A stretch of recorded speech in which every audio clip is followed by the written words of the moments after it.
to my shop. Welcome back. Today is just going to be a nice laid-back casual video so you can relax. The other day I was working for this gentleman on Mercer Island, and he watches the show, and a really nice guy. He was saying that he'd like to see some more videos about, you know, chainsaw tips, stuff like that, kind of stuff that Wrangle Star does. So he asked if I could go over some stuff like that, so I thought I'd give this a shot. So maybe let me know in the comments if you like this sort of thing or not. I just want to go through a few little chainsaw tips. I have to put this 50-inch bar on my 88, so I figured while I'm at it, maybe I'll just go through with you guys, you know, stuff about getting the chain tension right on your saw. I know it's kind of a basic, you know, maybe a silly thing, getting the chain tension right, but I've noticed over the years there are all sorts of little things that can be kind of annoying, you know, like how tight are you supposed to get it? Sometimes you put it on, it gets loose, or it comes off, or it gets really tight. All sorts of little tiny details. So maybe I'll just go through some of this stuff really quick, and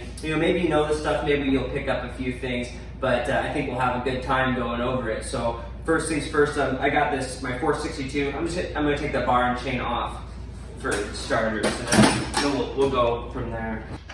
Yeah, nothing crazy. Nothing crazy in this video. I need to put that bigger bar on my 88 because I'm working on this today. I was up in this gigantic dead maple all day removing it. Only got maybe half of it done, so that'll be my next video that I do. So I need to put a bigger bar on my saw so that I can finish that tree tomorrow. So, but I want to do this with the 46 because it's a little easier to deal with just for the sake of the video. So first I just wanted to go over some of this stuff. So, okay, so now we've got the chain tensioner here. Now most saws now will have the chain tensioner, either it'll be built into the cover or there'll be a little hole like there is in the 462 right here for you to adjust it. That makes it really nice and easy. Some of the older saws, like, well, I'll show you. Like some of the older saws, like this is my 395. I love the saw. This is a really good saw. They've got it like kind of on the inside right here. It's kind of the way that the older saws are. It can be kind of annoying. The side ones are way better. So we're just gonna go through this pretty quick. This won't be a very long video. Now, when you put your chain on, there's not much to it, right? You're gonna take your bar, you're gonna put the chain in it, you know, make sure that the chain is facing the right way, and you know, it always spins in one direction, of course, you know that. But anyways, I'll just put it in the bar like this, and then I'll hold the bar upside down. So I'm just holding the chain like this. Let me adjust this. Okay, so the chain's in the bar. I'm just gonna hold it like this. I'm gonna grab this thing and I'm gonna flip it up. So we're just gonna flip this up and we're gonna put it right in there. Now, the first thing that can go wrong right here. So, and this happens all the time. This is one of those little things that can be really irritating. So you see how you've got these little grooves of the sprocket? Now, if you're not paying attention, it's so very easy to end up, you know, if you're not really paying attention, to get the chain, you know, right above the sprocket like that. And it's really easy to do. It happens all the time. And this is really frustrating because now you think that the bar is on there and you put your cover on and everything's good. But then what happens is when you go to try to start it, the clutch can't spin because the chain is just gonna hold it in place.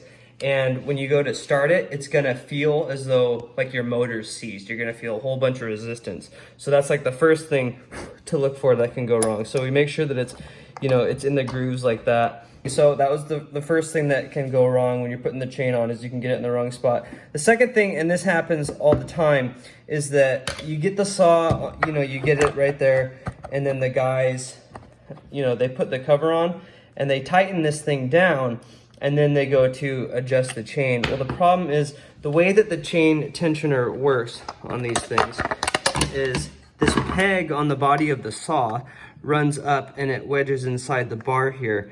Now, when and I'll move the bar so you can see this, just so it makes sense.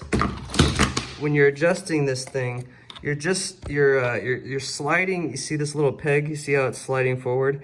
you're sliding the peg forward. Now, what this does is it pushes the bar away and that stretches the chain. And that's how you get the tension on your chain.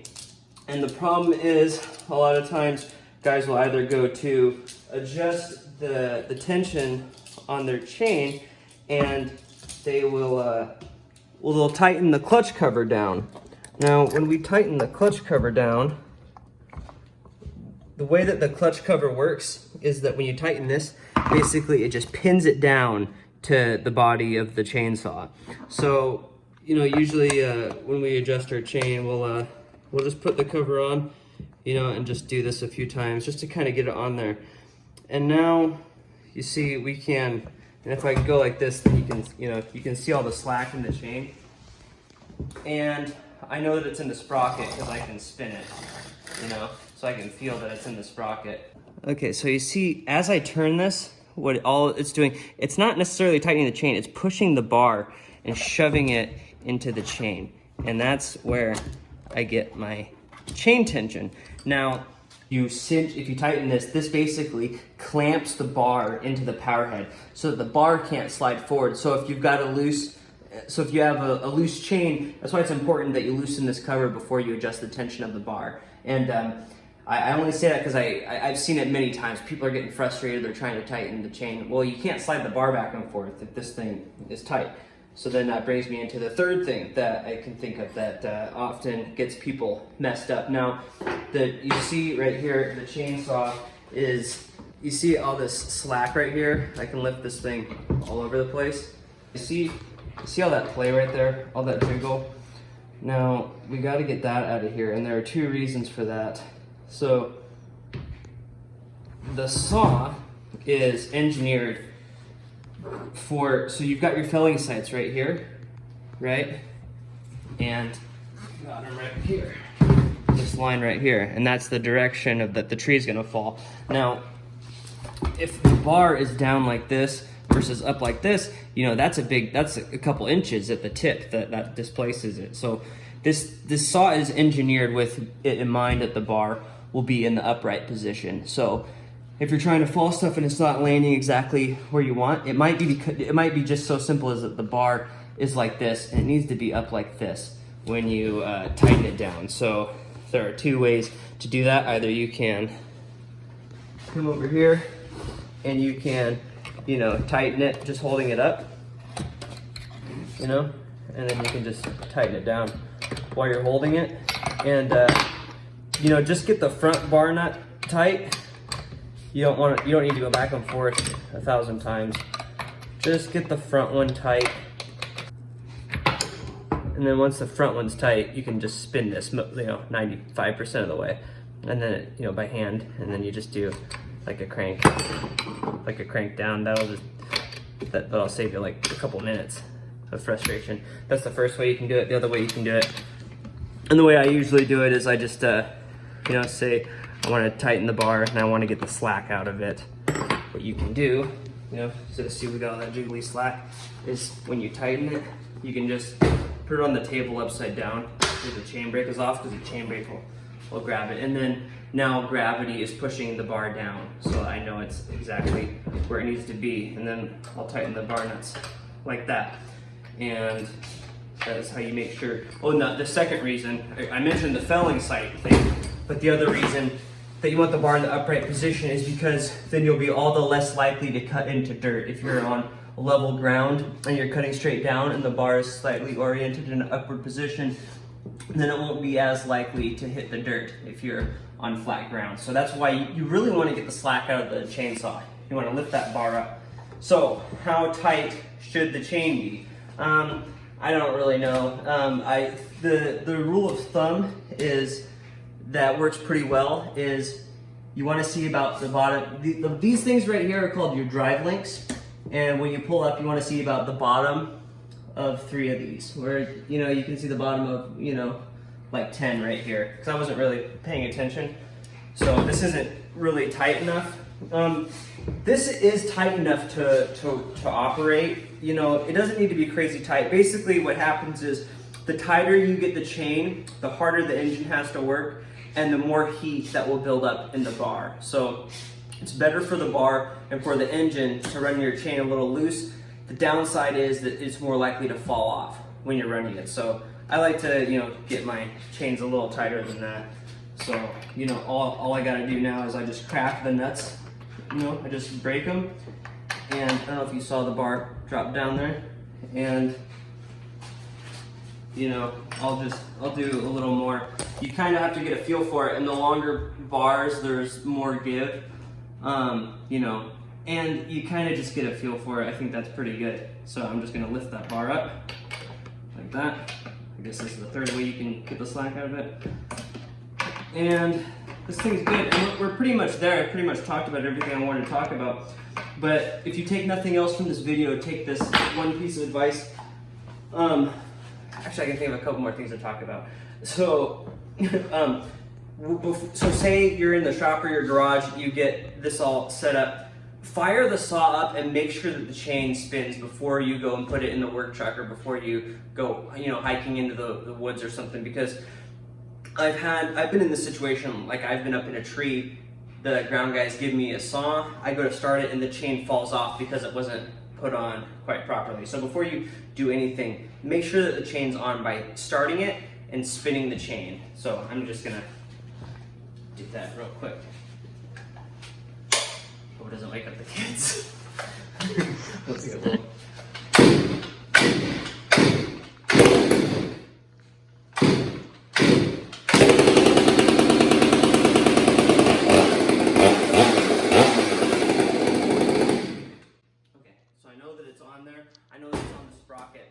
So sometimes what can happen too, your drive links, they'll get a little bit kinked up. Let's see if I have another chain.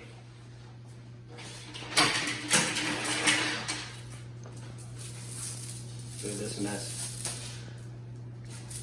So another thing is sometimes you'll put the chain on and get these tangles out. You'll put the chain on and you'll start it and all of a sudden it'll get loose. You'll have a bunch more slack. That happens because sometimes you'll get little kinks in the chain and they build up, and when you spin it, the chain stretches and it gets all the slack out. So that's why I say before you put it in the truck or whatever you're gonna do, make sure you spin it, because I'd say at least 50% of the time when I put the chain on and I fire it up, I get a bunch of slack comes out when the chain stretches. If you put a brand new chain on, it's guaranteed that it's going to stretch a little bit, so maybe get the chain a little bit tighter when you first set that. But if you put it in there and the chain gets really loose, just tighten it up. Sometimes if you're running it, the chain might fall off the bar, and when you go to put it back on, the drivers don't want to slide into the groove so easily, and that's because you get these little burrs on the bottom of the drive links. As this comes off and this is flinging around, it can get dinged up on the bar, and inside, hey, you can end up with these gummed up drive links. If that happens, I've seen people, grinding and filing these down. I don't think you need to do that. If that happens, just put your chain on, kind of sort of tight, and get that thing spinning, and it'll wear down the drivers, and then it'll slide into the bar. So if you've got like a little kink and it's not quite right, just get it tight enough that you can get the chain spinning, and it'll usually kind of just fix itself. It'll spin, it'll wear in, and then it'll fit in the bar, and you can just tighten it down. If you are running the saw and your chain suddenly becomes loose, it's almost certainly because you pinched your saw, and then when you went to pull it out of something, then you loosened it up because you have, I guess I don't really know why it does that, but for whatever reason, if you get your saw stuck in something, when you pull it, that's when you get that big slack, that big loop in there. And when you get that big loop in there, then it's really likely to fall off the bar. The chain's only gonna fall off the bar from two scenarios. Either it's too loose or you're running it improperly. Like if you're at like weird funky angles and you're cutting and you're like bending it as you go, the chain will pop off the bar. You can hold at whatever angle you want, but you've got to go straight in once you're at that angle. If you go in and you start, curving or doing something like that, you can get the bar to fling off. The longer the bar gets, the more easy it's going to be for the chain to fall off. And once it gets to a certain length, here, I can just show you actually. your bar probably doesn't look like this, but so here. This probably is not what you're dealing with, but once it gets to a certain point, I'm tired. It's too late in the day to be doing this. So once it gets to a certain point, you can hold the bar like this, and it's fine. It'll stay in there. But you see, as the bars get longer, like look at all this. Look at all that slack in there. This bar is 7 feet long. If I even tried to spin it for a second, the chain would just fall off. So as the bars get longer, you really have to start being careful when you're holding it sideways. This saw, you have to get another cut started with a smaller saw before you use this. I've only used this one a handful of times. It kind of sucks, but I'm gonna be putting that bar on this saw, so that's why I've got it in my garage tonight. So yeah, and you can see that the bars, they bend like that. If the chain falls off when you're running and you've got a long bar, you know, it doesn't really work with short bars, but you know, long bars, they're kind of floppy and jiggly. So a lot of times you can even just bend the bar a little bit, snap the chain back on. That won't work with a little bar. If you're trying to do like a 25-inch bar or something, you're really putting a lot of force into it to bend it back, to slide the chain in there. So that might save you just a few minutes, but that way doesn't work that great sometimes. So if your bar tightens, if your chain tightens, man, there's all kinds of stuff about, once I start talking about the chains, it's like amazing how much stuff is coming to mind. So if you're running your saw and all of a sudden your chain gets like super tight, it's almost certainly because your saw is not oiling properly. For whatever reason, when the chain builds up a bunch of heat and it gets dry, it contracts and it kind of seizes on the bar.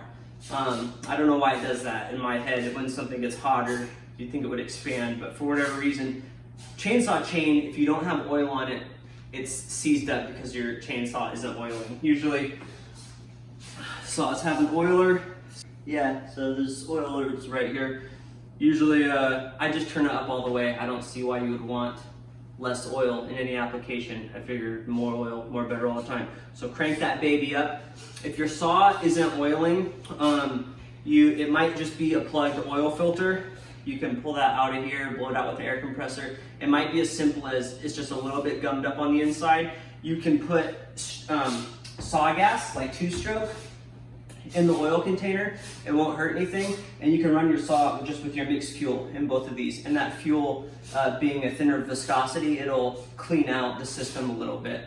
Don't use straight gas, because straight gas is really flammable and you can end up with a chainsaw on fire if you do that. But you can run it with a little bit of, just run saw gas in there, and sometimes that'll clean out the oiler. So yeah, if the chain gets too tight, you're probably not oiling. If it falls off, you're probably twisting your bar. You know, once you start putting any force sideways like this, once you're cutting, the chains, they just want to pop right off. So that's probably why they're coming off or on. So if your saw's oiling and you got your tension right and everything, you shouldn't have any problems. But they're just all those little tips and tricks. I mean, really, my biggest recommendation is fire the saw up before you're done, because I can't tell you how many times you get all kinds of slack that comes out when you do that, or like I said, it'll seize up, because the teeth won't be in the sprocket properly. I was gonna do this bar sucks to put off and on. I don't like putting this on without having somebody else help me. You gotta take the chain rig off, This bar is a real chore to deal with. It's, I think 84 inches, I think. It's something crazy like that. I just need to put the 50-inch bar on it, because I got this. You should see this maple. I guess you'll see it the next video I do. This maple's freaking gargantuan that I'm cutting down. So I'm gonna need that. I mean, that bar's pretty big. I don't use this one that often.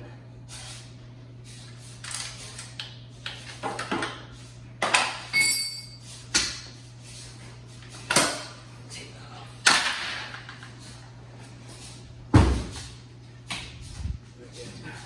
Here's that chain.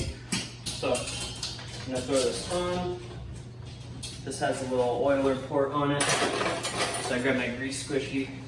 Oh. Just put a little bit of grease in that. I don't know if it's really needed or not, but they put the hole there, so I use it. Okay, so you get the chain in there.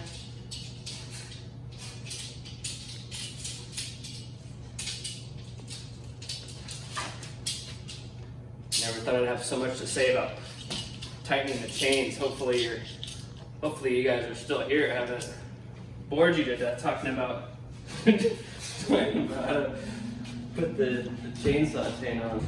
Alright, so just got it like this. Just gonna put this bad boy on, slide it into the sprocket. Nothing to it. See, the tensioner is not lined up with any of these holes, so I need to slide the tensioner. Here's my bar wrench. So if I look right here, I can see that, I can see the tensioners right here. I need to get that thing to slide back. If I just start doing this and start trying to slide it back, I've got all the weight of this bar pushing down on it, so it might not move. I've broken tensioners that way. And you'll see it appear in a second. You'll see the tensioner pop up just a second. Oh, there it is, it's poking through. And there it is. Now the bar slides down. These 88s take special bars because these pegs are quite a bit larger with that flare out there. So you have to buy special bars for the 880s. They got the 881 now. It just came out in Europe. This is just an 880. This saw has a lot of power. So okay, so I've got that on there. Chain's running in the right direction. I still put the chain on backwards, like somewhat regularly. So I guess that's just a personal problem. All right, so I'm just gonna get these things hand tight, and I feel this chain is very loose. I can get the slack out with it like this. I don't need to worry about getting the, I can get the slack of the chain out like this. I don't have to worry about the bar until I tighten up the bar nuts. So now I just do this, bada bing, bada boom. Take all that slack out. And for some reason, the chain will get a hair tighter after you tighten the bar nuts too. So if I just pull a little bit on there, you see you're looking at the bottom of 3 of those drive links. I'm just pulling up a little bit. See about 3 of them. That's probably good. Now to get the slack out of the bar.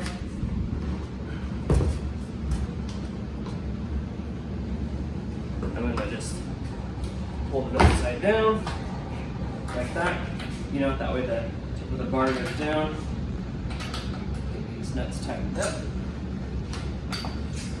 And it's pretty simple stuff. You probably know how to put a chain on a chainsaw, but maybe a few of those little tips and tricks, maybe they just helped you out a little bit along the way. Maybe, you'll think back to this video and like, oh, I'm glad you showed me that. That was pretty nifty. Or maybe you're bored out of your mind, I don't know. So now I think I'm done with this. I'm gonna fire it up just to make sure that the chain's good. This one will wake the kids up.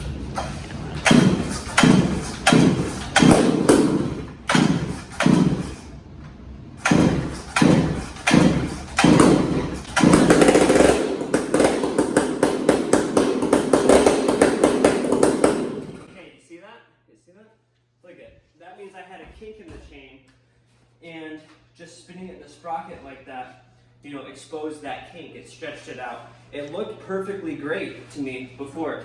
And this is a perfect example of if I would have just put this in my truck tomorrow, I would have been in this gargantuan maple, would have fired this thing up, and then I would have had this to deal with. It would have been frustrating. So always just try to spin the, fire the saw up and spin it just to make sure, because you want to make sure while you're doing this that the chain is on right. I mean, it happens all the time. This happens all the time. And there's no way to know, because like the chain looks tight and looks good and all, but it's not. So yeah, I gotta crack these nuts because I need the bar to slide forward when I adjust this. I mean, look, that's like a lot of slack that popped out. And that was not visible anywhere in the chain, but somewhere in there was a little bend, a little kink. And when I spun it, it just stretched all that right out. So still pretty loose. Just do a little bit more. maybe just a hair more. I tend to get them a little tighter on the long bars just because they want to fall off more, so I tend to get them a little tighter. Okay, so that's on there now. I don't need to flip it up. I don't feel like it. I'm just gonna hold it like this time. Just get the front one tight first. All right, that front one's tight. Now I can spin that most of the way, and then just give it one crank. It's really annoying if you're like going back and forth, back and forth. It gets really annoying. I think that's good. Just fire it up just to be sure. This saw's heavy. This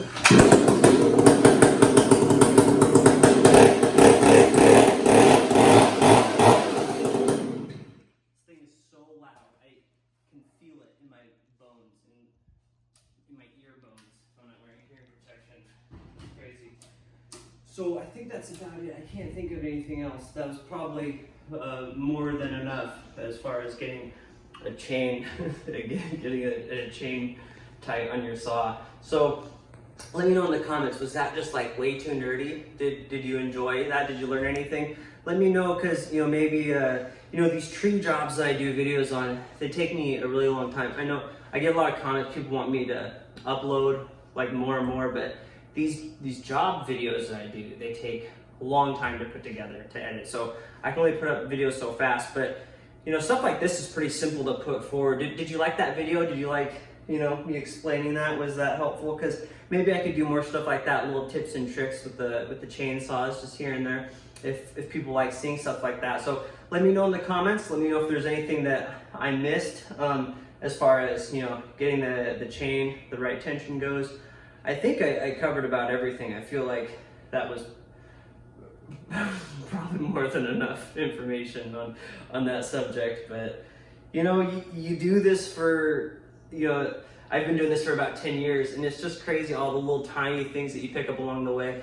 And all those little things I mentioned, they're all just because I've made mistakes and I've gotten frustrated over the years. Like you think the chain's on right and then it's not, and then why is it, why is my chain super tight now? Why is my chain falling off all the time? So, hopefully that helped. Let me know. Don't forget to like and subscribe. And I think that's about it for, how to get your chain properly tightened. So, all right. Well, thanks for watching that video. Take care, guys.